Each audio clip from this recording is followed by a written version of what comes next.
Hello and welcome. I'm Liz Booker, literary aviatrix, and I am excited to talk with the author of the Aviatrix Book Club discussion book for July 2025, Nerves of Steel: How I Followed My Dreams, Earned My Wings, and Faced My Greatest Challenge.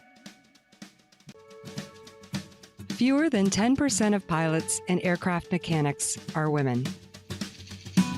These are their stories of tenacity, adventure, and courage. Stories with the power to inspire, heal, and connect. Welcome to the Literary Aviatrix community, where we leverage the power of story to build and celebrate our community and inspire the next generation of aviation. Tammie Jo Shults, welcome. Well, thank you. Thank you, Liz, for having me. Oh my goodness. This is so exciting. We've been kind of running in the same circles. I've been aware of your book and been a huge fan of you since I started this project 5 years ago. But I have to confess, I was intimidated to approach you and ask you to do an interview with me until I had the opportunity to see you out and about. The first time was at NBAA a few years ago, and then at WAI. And you're so genuine and down to earth and lovely and personable, on top of being an absolute badass and eminently competent and experienced. And so it's just a real honor and pleasure to get to talk to you. Well, it's my pleasure to talk with you. Well, so you have this book that I think is Sure. pretty well known and pretty well read, but for anyone who has not had a chance to read it yet, can you give us a summary of Nerves of Steel? Sure. It isn't just about Flight 1380, which is what turned the spotlight onto my career and my life, but it is about the simple steps along the way in life that are not always chosen steps that do prepare us. I think I love I love the quote by Amelia Earhart, who said, "Adventure is worthwhile." And personally, I think God put it in our DNA. I think we were made for it. But in adventure, there is also always adversity. But adventure has a winsome way of just pulling us back off the bench in life and back onto our feet and better prepared to face even bigger challenges ahead. So I would say Nerves of Steel is more about the trek through life than it is a particular flight. Wow. Okay. So first of all, you are in sort of the leading group of women who joined the military and were able to fly, fighter jets.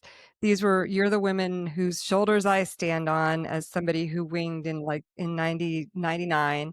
And so we appreciate all that you did and all that you went through. And specifically, what I appreciate is the way that you were open about those challenges that you faced in this book. I think that's really critical for people to have a role model. There are a lot of women in your era who shy away from talking about sort of the hard things that they face, and they are hard to talk about. They're hard Right, sometimes to sometimes they're hard to be clear about what exactly was behind them. And right. I think the selection that you made, of the choices that you made, and the things that you shared that I hope to talk to in this conversation, um, really clearly not only showed that there were cultural issues that affected you and continued to affect me in my time, Yeah. and then the way that you dealt with them. So I think they're important for people who are going through whatever trials that they're going through to be able to read how you survived and navigated those. But also they're really good for leaders and organizational managers to understand how the culture might be impacting the people that they're supposed to be nurturing and taking care of. So with all of that said, and I would have saved that for later, but just the way that you introduced the book, I think one of my favorite things about it is that it is the story of this incredibly heroic event that you had a hand in, but it's really about your preparation for that moment. And so to talk about that, can we get started with Sure. just starting off early in life and how you came to aviation and how that initial challenge went for you. Right.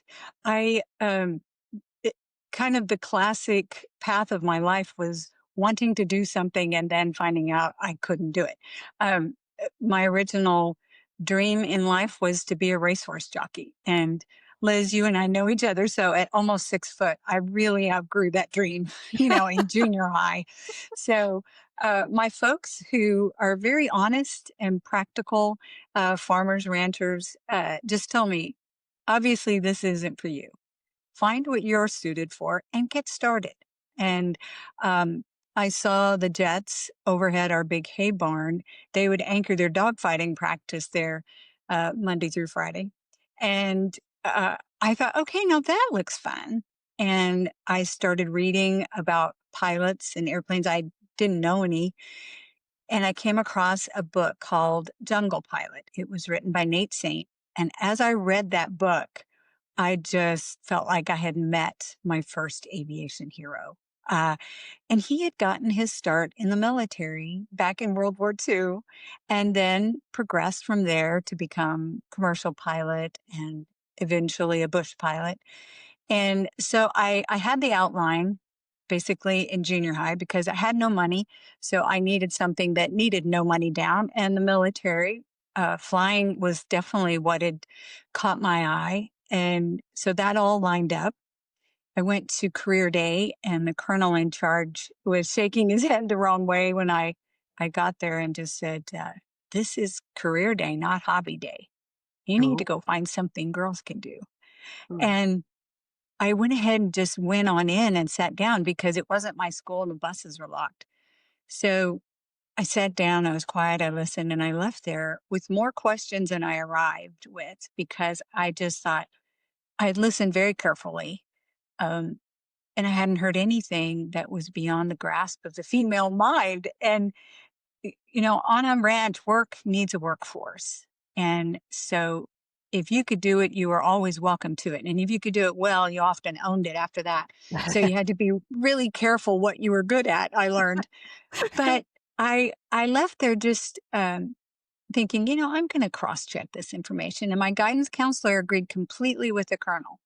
So I decided, well, this is in the age before Google and internet and, things that we just think are so obvious now. So I went to school, studied pre med, and thought I would become a vet instead. And junior, I think it was the end of my junior year, I went to an Air Force winging in Vance, Oklahoma, in Enid, Oklahoma, Advanced Air Force Base. And it was to support a friend whose brother was getting his wings. But there was a girl in his class. And I couldn't wait till the winging service was over so I could just go up and ask her, what did you major in? I thought she has to be a rocket scientist, that Mm. I, I hope she can even understand my simple New Mexico question. But she just said she was a biology major and she was in ROTC is how she got in. And I thought, I could try this. I'm sure I could at least try. And so that, you know, we didn't exchange name, number, uh, and we probably had 2 sentences of conversation each, but she changed the trajectory of my life. And I realized just how important it is that we do change each other's lives one conversation at a time. Yes, ma'am. And so that was what set me to knocking on doors. The Air Force recruiter said, no, thank you. We don't take girls' applications. So they wouldn't even take my name, nothing. And I waited till somebody new was behind the desk. And he said the same thing. And the third try, they just said, please don't come back. And so I tried the Army, and they were nice, but said, you're not a fit for us. And the Navy, while they would allow me to take the test, it took me 3 different Navy recruiters before I found one that would actually let me apply. And it was 2 years after college. I was the only one in my family who had gone to college and the only one not really gainfully employed. I think I had 3 part-time jobs. So as far as feeling like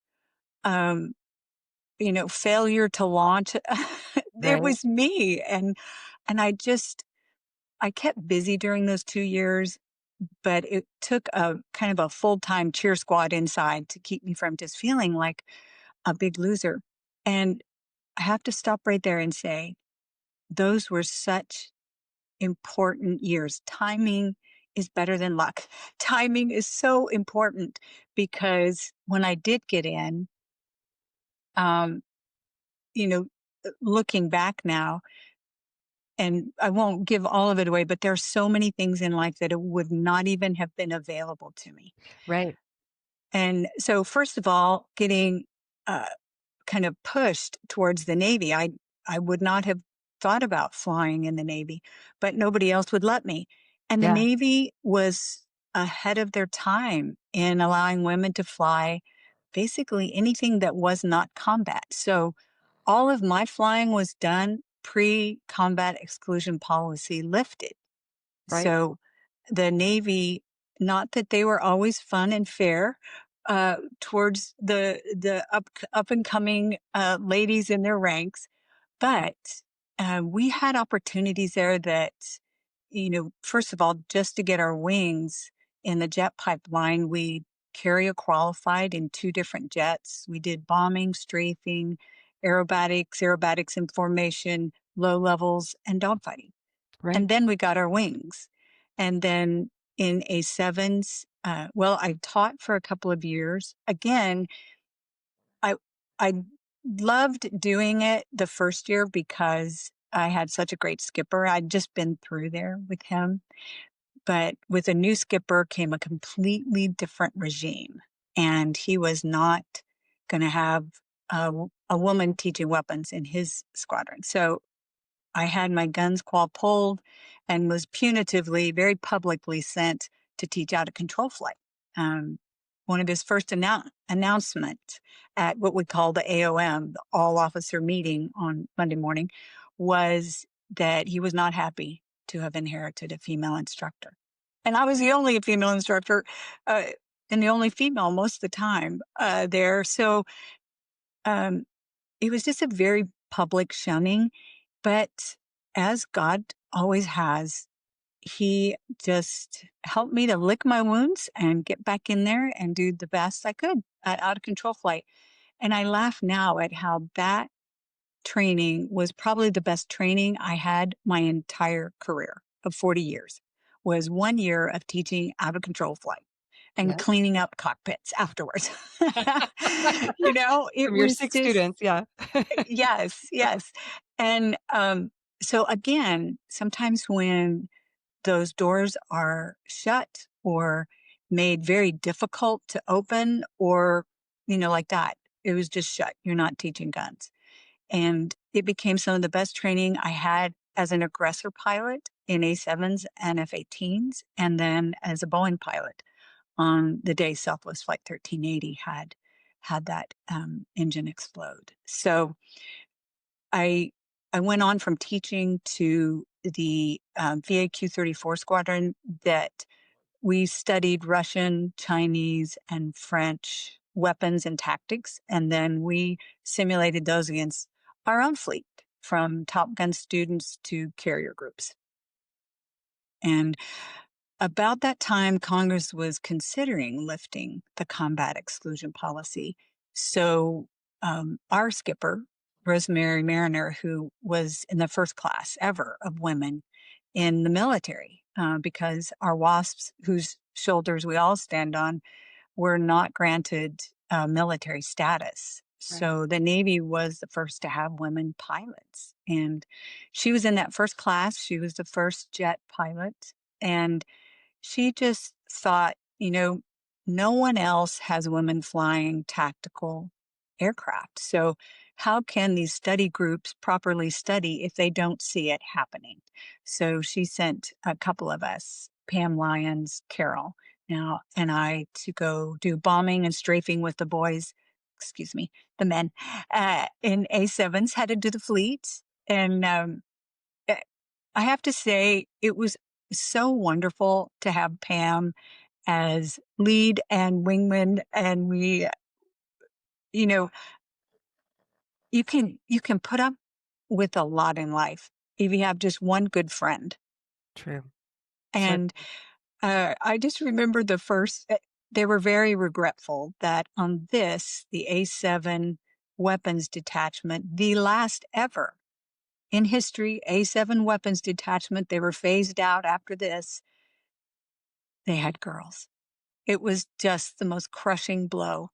And so down there in El Centro, there is not a, dining facility, or there wasn't then, and you would have to pile into cars and get to dinner. They did have vending machines. We Pam and I were conveniently forgotten for dinner, and instead of moping or complaining or being angry with them, we just kinda shrugged like, "This is kind of par for the course," and we just practiced, walking through, chair flying, our bombing patterns, and we just, dash 2s in, hot, da da da da da, off, master safe on, the calls, the angles, the release of G. So when you pickle, you're at 1G, things like this. And the next day, we bombed to number 1 and 2. And you showed we him. were, we didn't even act like, oh boy, we just kind of were shocked ourselves. We are like, Holly, okay. And I'm sure it'll shake out different tomorrow. Well, we were forgotten for dinner another day. So we ate out of the vending machine. We talked through our bombing again. And the next day again, Pam and I come in and it's on this wall sized board. It's not quiet. Whoever is hitting and what they're hitting, it's all before God and everybody to see. And Pam and I are number 1 and 2 on the board again. And we're kind of feeling like, oh my goodness, I don't know if this is going to make us accepted or hated. Right? And so a couple of the students, peers kind of sidle up like, so what are you girls doing? I mean, how are you studying? Let me see your study cards or something like that. And we didn't have anything fabulous to show them. They're just like, well, I don't get it. And we said, oh, we've just been walking through it at night. Um, and the light bulb came on like, okay, these girls, while we're having dinner, thinking, haha, we left them for dinner. They're practicing bombing. So we had an invitation to dinner every night after that. But it was just fun because Pam never acted like, oh, these guys are making me so aggravated. We both knew it, you know, and we would say a word or two, but we just didn't waste energy on it. Good for you.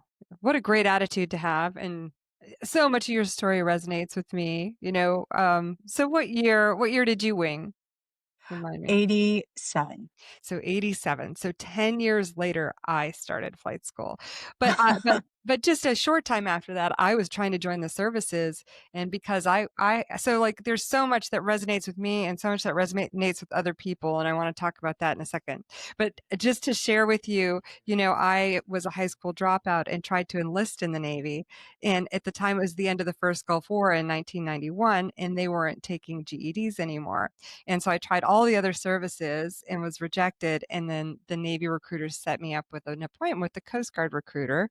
And then, 6 years later, I got to go to their flight school, the Navy flight school. So, just like you, it, those moments of, being turned away or being disappointed about the situation, I had many of those too in my career, and was able to find new paths that I wouldn't have considered or I wouldn't have taken advantage of, if I hadn't had the door shut on one side of me. So I was really inspired by that, and inspire you also, I found, inspired some young women. I sent you a note, that I read that story about the ops boss who, denied you going into weapons and made you do this out of control flight. I read that little passage from, you have the young readers version of Nerves of Steel for middle grade readers, and it's just as inspiring. It's just a little tidied up for a younger reader. And I read that at a campfire, a Girl Scout campfire, down in Homestead. And I surveyed the girls, what was your favorite book and what did you like about it? And we had several girls come up and say, I really loved Nerves of Steel because she reminded me of me. And so just the fact that, they could see you, that they feel strong enough and see you navigating this hard path and how it turns out for you, you just create these pathways for so many people who come behind you. So Well, thank you. I got goosebumps when you mentioned that little note you sent me because it's precious to me. I think so often there is an incredible little warrior inside of us that uh, we we don't open the door for. that's right. And because I do think God made something tenacious inside of each one of us. Yeah. And too often we take either verbal or nonverbal cues or, you know, uh, either signage or something that just gives us that shutdown um, process.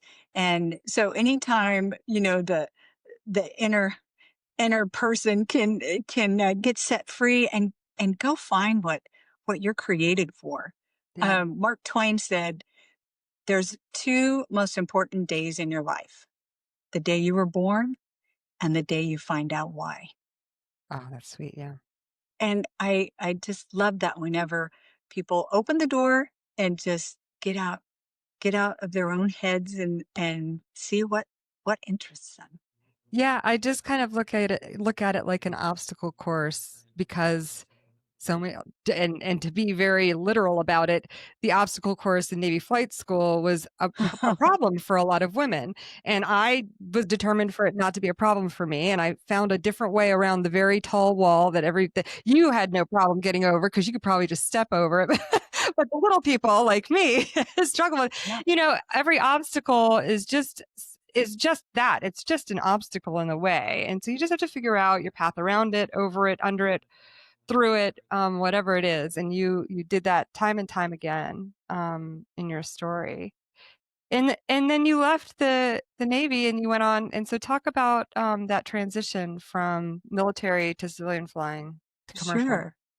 I When I was getting ready to get out of the Navy, one of my sim instructors asked me if I would like to take his place in the firefighting crew there in Fresno and Portersville, California, as a relief pilot.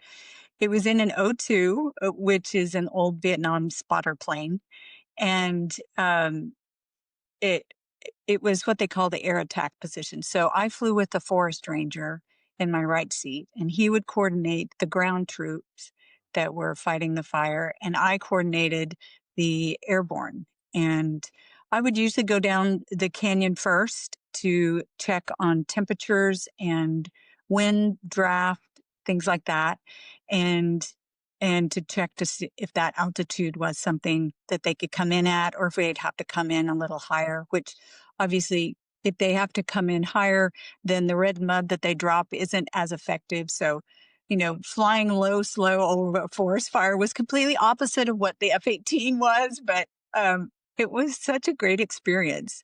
And I flew with some of the funnest people I've ever flown with there. Uh, we did we had a 10-minute scramble, so you had to be ready to be airborne in 10 minutes.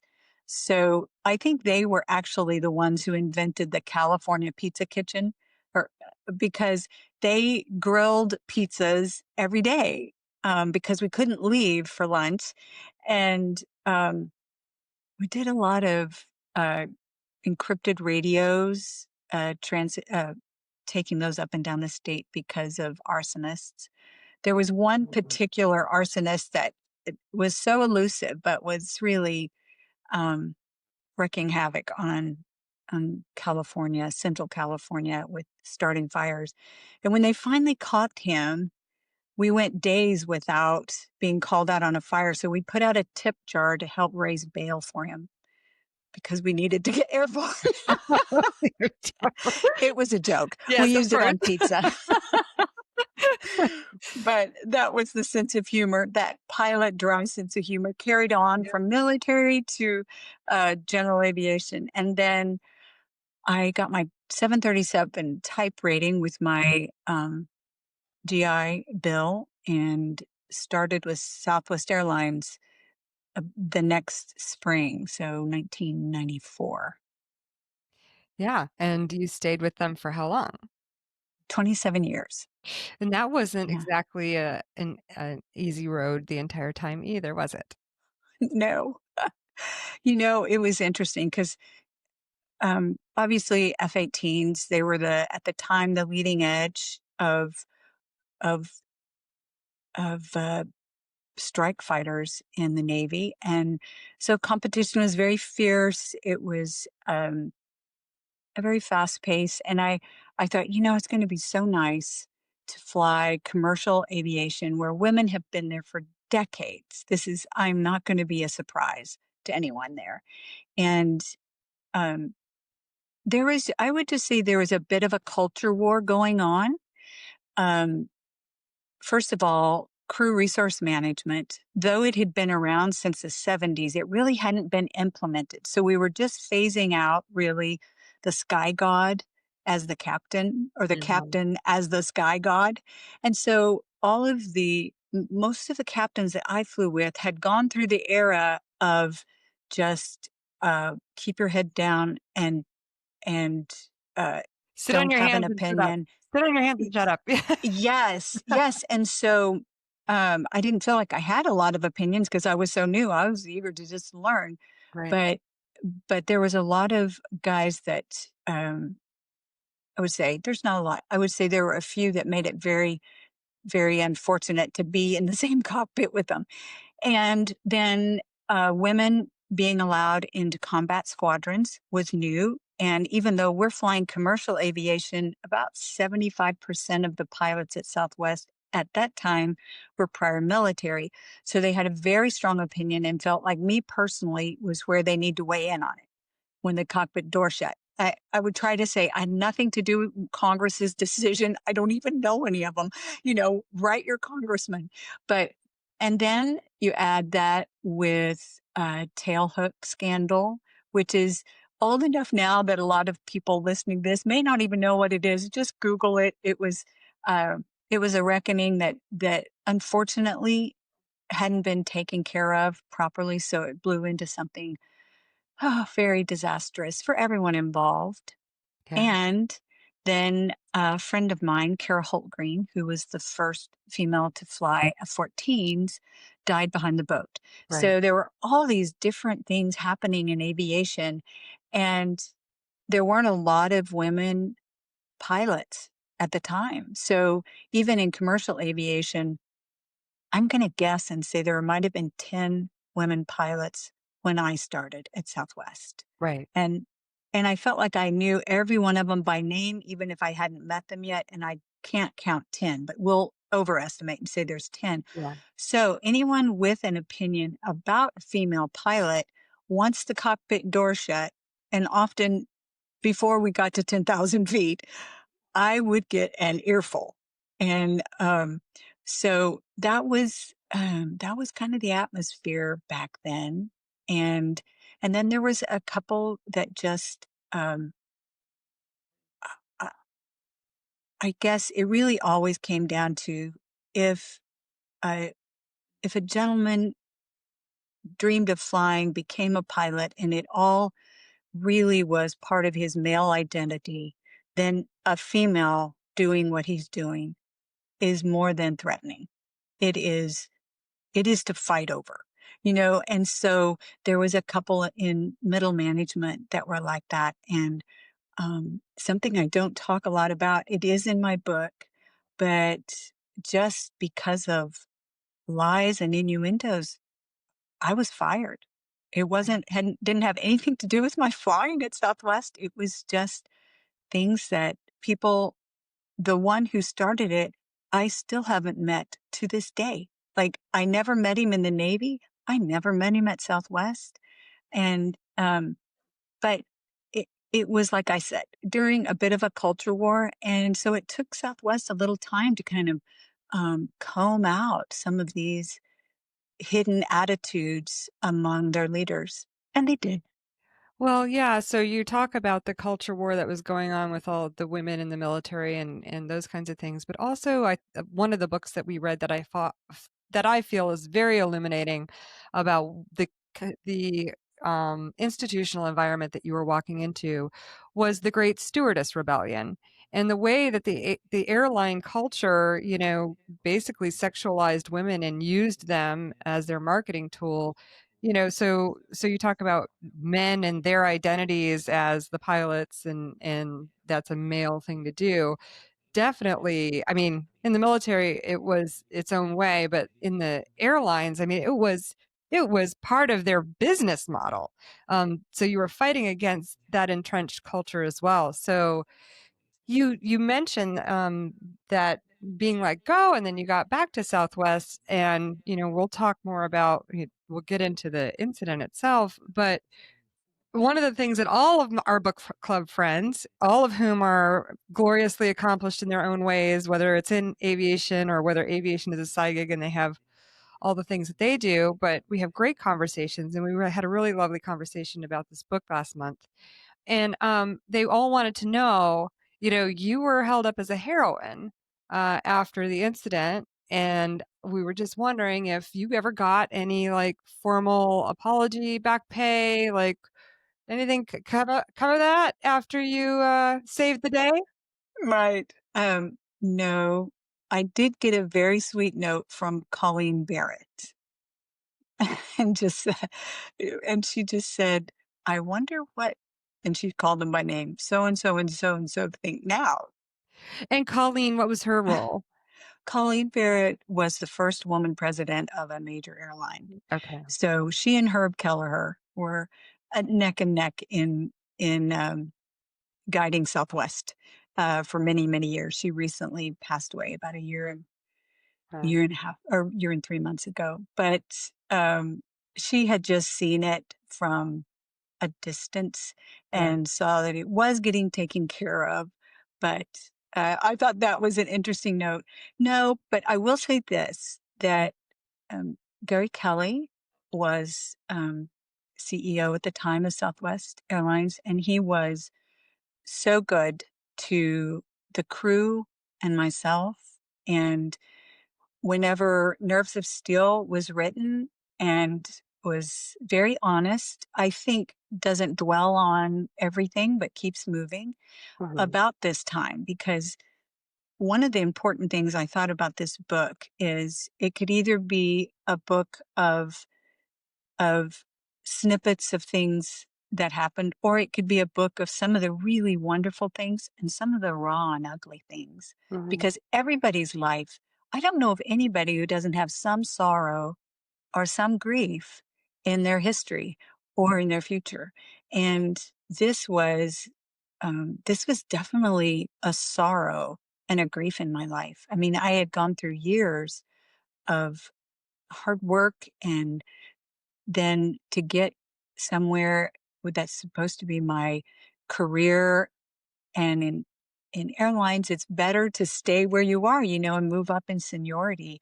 huh, So, um, I had handpicked Southwest as the one that I wanted to be a part of, and then to be fired. And it wasn't just getting fired, it was the gossip and everything that went out before I was fired, so that no one would look me in the eyes.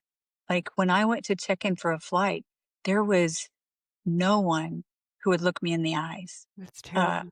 I mean, as my mom pointed out, Tammy Jo, not everybody gets their whole pile of acquaintances and friends cleared off in life so that you can put the good ones back on, you know? Um, and there were some people that stood up. Nancy Bruce is one of them that stood up beside me and with me, and our neighbors, Marshall and Betty Patton, uh, the tips. You know, there were different people that just God put in my life as pillars so that I could build the next level. And I did not want to go back to work at Southwest when it was all over and I had won my job back and it was found that I had been maligned. Everything official coming directly from the Navy supported the truth in my statements. And, but, when you've been just kicked in the teeth by people, they're really not the people you want to go see every day again. Hell yeah. But, Exactly right. right. But again, Captain Mariner had some wonderful, wonderful guidance. And this was no matter what you do, there's not a choice before you right now that is going to make you happy.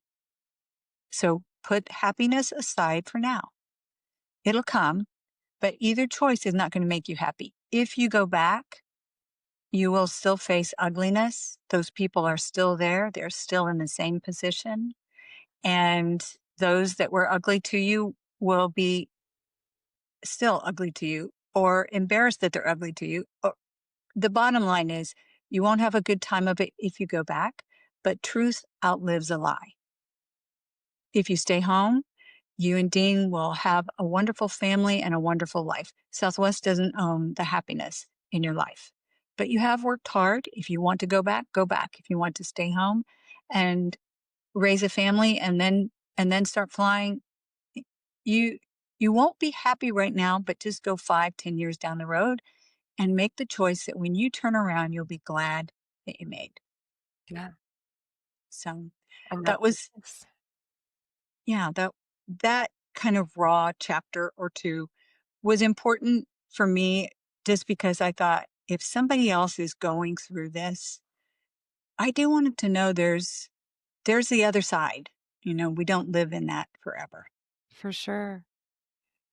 And so then it all culminates. And how fortunate are the people who were on that aircraft to have you in the front? Because it could have been any combination of pilots, and it's possible that another captain would have done well too. But Right. it is you definitely. I mean, you talked about what this book could look like, and what this book looks like to me is a character arc. And the like I said, the all of the things that added up in your life and your experience to put you in that position on that day to make the difference that you did in the world. Do you want to talk about that incident at all, or do you want to just leave it for the readers to read Oh, about? I could tell a little bit. It Okay. certainly I wouldn't tell the whole book's worth of it, but um, and aviation is never a solo sport. And I had such an incredible crew that day. Darren Elliser was my first officer, and Shanique Mallory, Rachel Fernheimer, and Catherine Sandoval were my flight attendants. And we had met, most of us, for the first time that day, climbing out of LaGuardia on our second leg, same aircraft, but second leg, LaGuardia to Dallas. We were climbing, headed for flight level 380, and at 330, so we're at climb power, which is our highest setting unless it's an emergency. We just suddenly heard an explosion and skidded sideways, like we'd been hit by a Mack truck on the captain's side. The aircraft just did a snap roll and pitch over. And Darren and I got it back under control and just one axis at a time because everything was, of course, we were moving, I don't know, 300 plus 400 miles an hour. And once we had control of the aircraft again, then uh, the cockpit filled with smoke. And then that was thickened by the condensation cloud that came because we'd also had a breach in the cabin. The roar just, it was interesting because I'm sure that it was quick, but in our minds, with adrenaline pumping in and and you being able to think in such tiny slices of time, I remember this roar, and then it got so loud it just smothered every other sound. There was just a certain decimal I couldn't get any more, uh, any louder. Um, and so the shuttering, which we thought the explosion and the big hit was over and things would settle down, but instead they grew because the explosion had caused the engine cowling to peel back a little bit like a banana peel. So that's continuing to rip and shutter at the wing root. And then there was damage on the wing and the tail and the fuselage. And a number of the windows were hit, but one of them with the big buckle, there's only 2 on the cowling that holds it, on the engine, and one of those had hit one of the windows, which gave way, and, that would lead to the fatality that we had that day. So we began that flight not being able to communicate, not being I say began the flight. We began from that point Right. to Philadelphia not being able to communicate, not being able to read instruments or checklists, and not being able to breathe. And one of the things that we practice rapid depressurization, quite often, but you can never practice the physiological effects. Right. The ice pick pains in your ears because when your station tubes go from 7,000 feet to 33,000 feet, I mean, the air, it just leaves so fast. It's like ice picks in your ears. And Wow. there's just a number of things that but in the melee of the moment, pain was just not something that you give much attention to because there was so much to do, and I had an incredible flying partner that day, and I loved the way, um, Darren and I had met the day before. So we didn't have a lot of time together, but there was no silos of silence. We threw out ideas and we took the best one and the other one fell to the floor not to be revisited. We just kept moving because we had to do a number of things differently.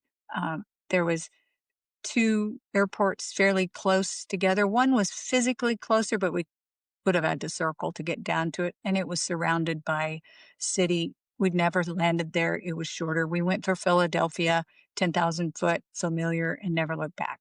Mhm. We chose flaps 5. Darren reminded me one more time as we got closer, flaps 15 is our standard single engine, but he was running checklists and keeping in touch with the flight attendants, so he had not been feeling the drag that I was feeling and knowing, we don't have enough thrust to do flaps 15. It's Right. flaps 5 and hold the gear until we're sure we can make the runway.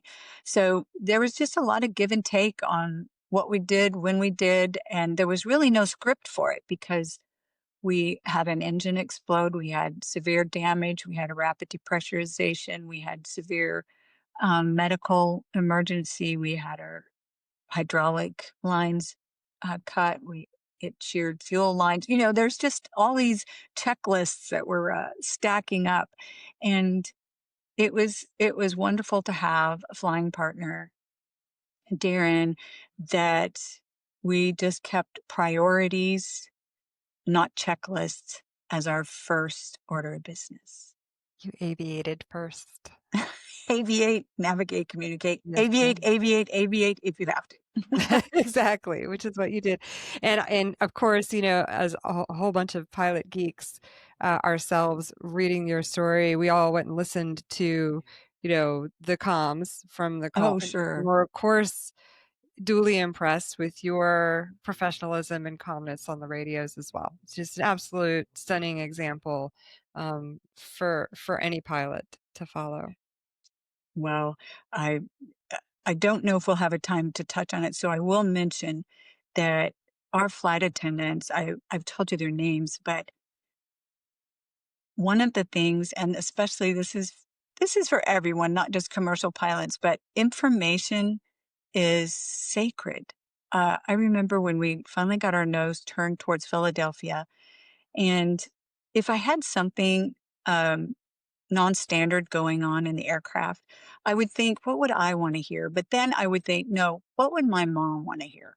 Right. Because as a pilot, I Mhm. may not wanna hear that or care about that or that's obvious. But to a non-pilot, what would my mom need to hear to feel like, "Okay, no more white knuckle grip, I'm fine." And I remember thinking, okay, if my mom were in the back, she would want to know, are we still in control of the aircraft and where are we going? Mhm. So, just giving people a destination, just letting people know. And so I had made a quick announcement We're not going down. We're going into Philly, which let them know we're still in control of the aircraft and we have a destination. Our flight attendants unbuckled, got up and faced a really rough ride that, sprained back, bruised ribs, things like that. And And then passengers, Andrew Needham, Tim McGinty, Peggy Phillips, unbuckled and got up and were helping people as well. So just giving people some information is so incredibly helpful. yeah. Oh my gosh, I wish I had so much more time with you. I do have a couple quick questions. So first of all, you talk about in the book that you kept a journal. Did you always plan to write a memoir, to write a book, or did you make that decision after this incident? No, it's funny. I grabbed one of my old ones just so that you can see it. It's like Oh, that's 19, like me. I throw all my stickers on there. That's so cute. I do the same thing. I love that. so 1977 through 79. It's ancient history. That's so But cute. no, I did not plan to write a memoir or book. First of all, I didn't imagine anything I had to say was interesting enough. Oh my goodness. So, well, you know how we think about ourselves. If Mhm. we get outside of our own head, sometimes we have a different viewpoint.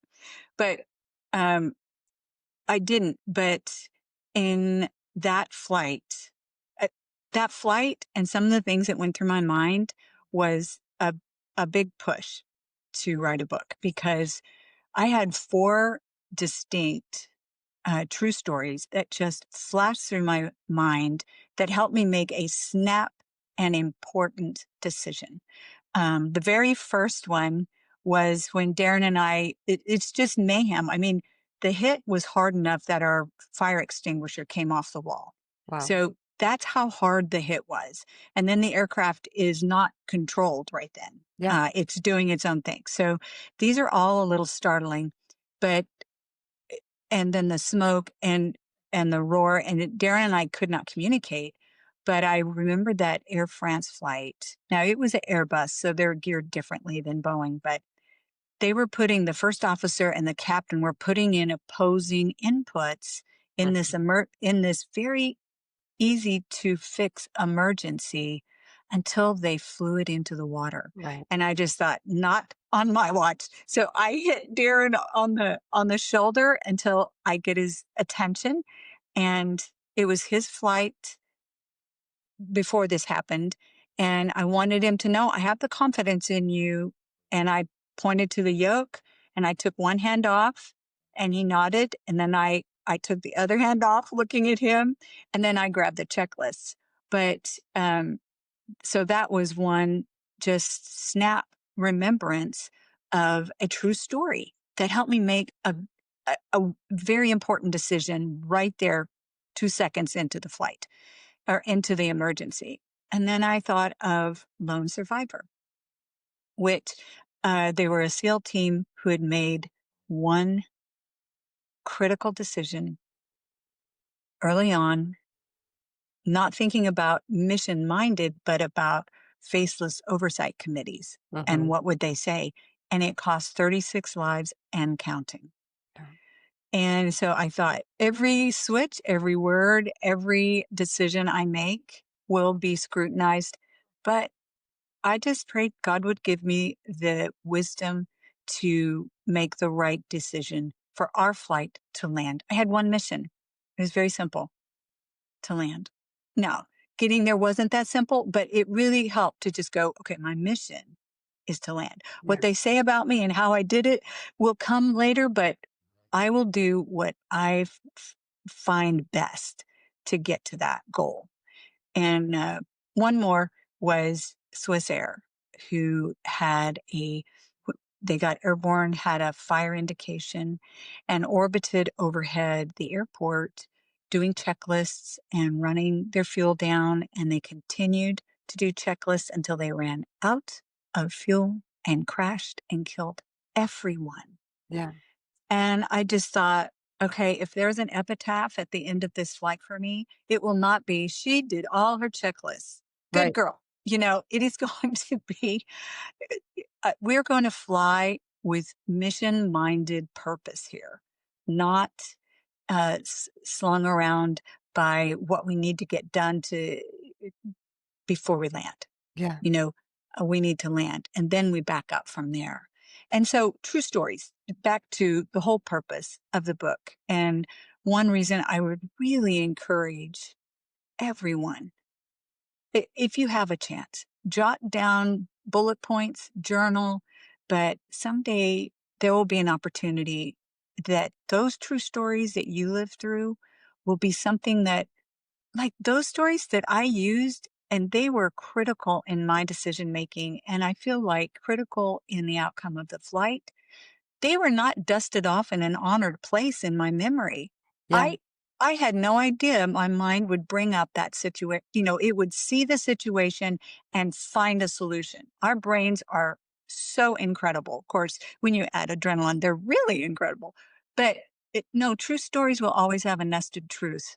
So I journaled because life is interesting, and I I find when we that that circle of communication, you see it, you say it, you think about it, then you reproduce it, and it made me a more grateful person as a young kid and as an adult. So that's really how I got into having some of the things that made writing a memoir, I feel like, more detail oriented than if I hadn't kept a journal. So you kept these journals and you were able to compile this book. Did you have any help in writing it or organizing it? You know, the yes and no, because I I was approached about writing it by Thomas Nelson, um, and so that sounded good. But I was honest with him, and I said, "Now I fly a pretty good airplane, but I didn't score well in English. I don't think so. you know, this I don't know that I'm author material. Oh, don't worry about that. We'll get a professional. You just tell your story." And that didn't work. Was a lovely person, but they had a completely different voice Yeah. in their head than I have in mine. And it wasn't going to work. So the editor was on the sideline saying, "You know what? You just write it. And I like what you've written.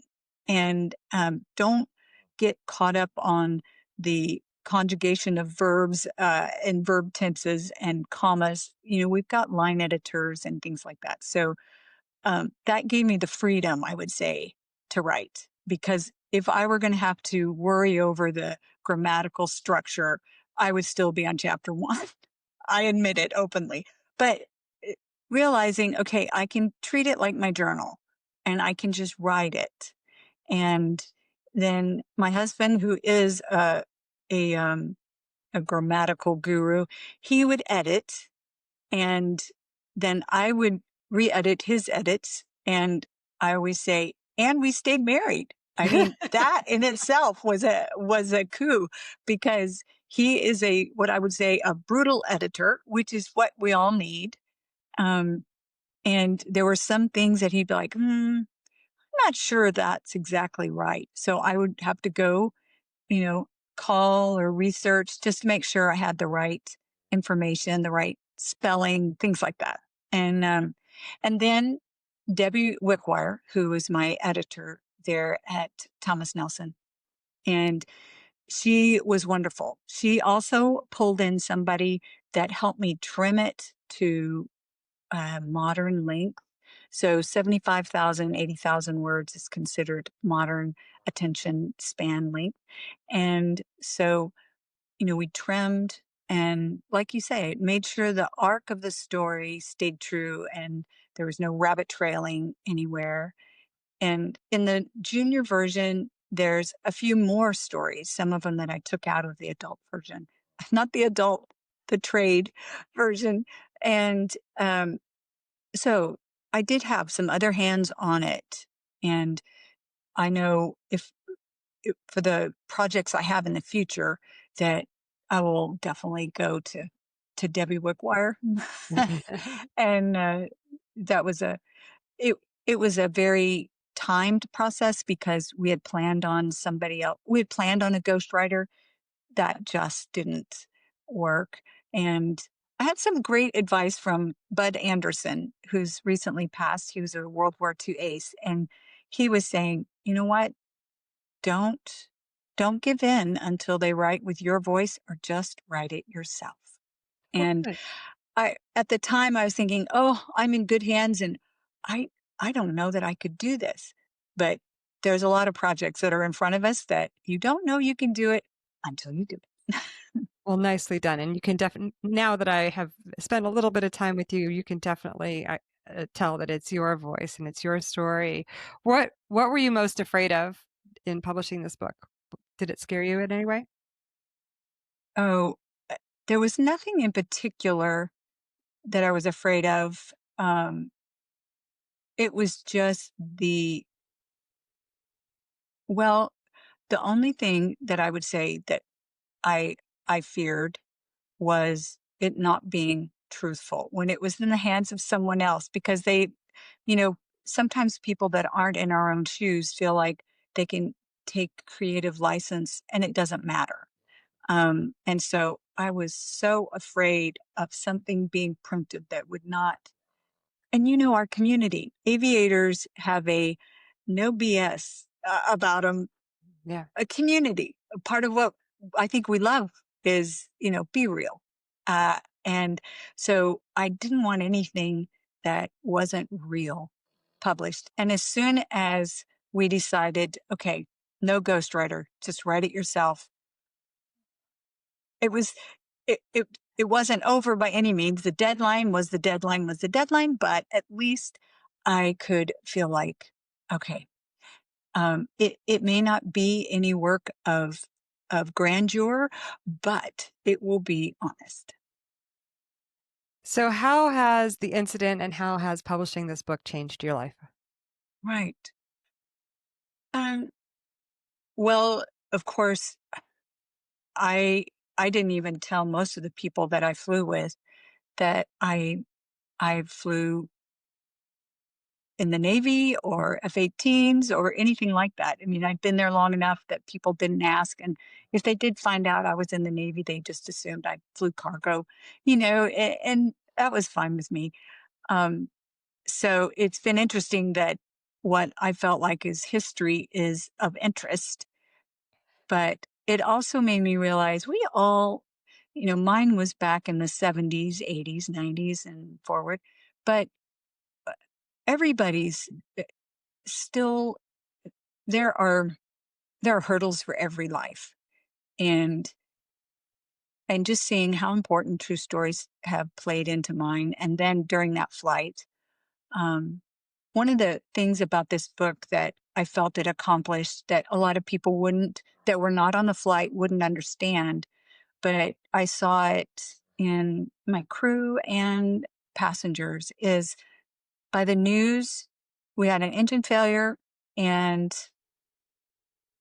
we landed. And yet we've got people that still haven't gotten back into flying, and some had a really hard time. Um, and so this, I think, shines a light a little more on just what was going on for 20 minutes. Right. And that way, their friends, their family can understand why they had such a hard time. Um, there was one lady that, Dee Dee, from Lubbock. She was very, very upbeat. She was one of the passengers on 1380, and there was somebody who interviewed her, and they said, "Did you think you're going to die?" And she goes, "No, I knew we were going to die."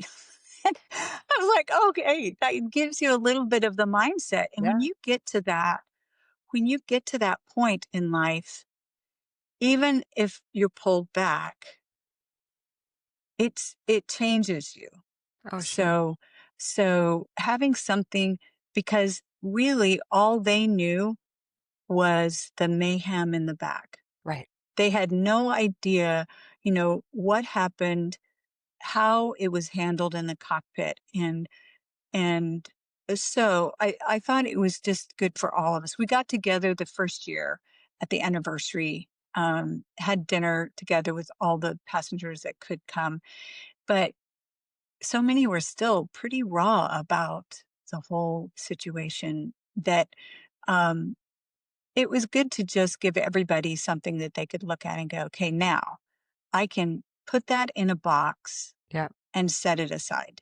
But when you're not sure about something, the box lid is off and you're still trying to figure out what you should put in there, what you shouldn't put in there. So that was another reason that writing the book kind of put pieces in place. That's wonderful that it was helpful for them to get through that trauma. That's really good.